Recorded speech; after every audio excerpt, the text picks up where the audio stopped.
یکی از مناطق ممنوعه دنیا که در آنجا ابعاد غیر معقول سنگ قبرها و تراشیدن قبرها در دل صخره‌های سخت این گمان را به حقیقت تقویت کرده که دیوها و اجنه‌ها در این مکان دفن شده‌اند.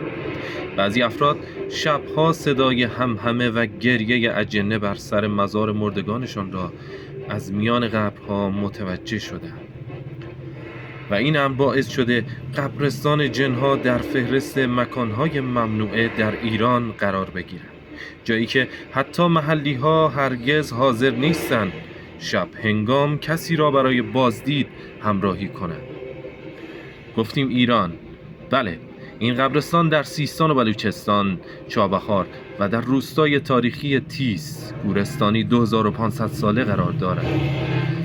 مردم محلی اسم آنجا را قبرستان جنهان نامیدند. اما چرا؟ این مکان یکی از رازآلودترین مکانهای ایران می باشد و جالب است بدانید ورود به این قبرستان شبها ممنوع می باشد.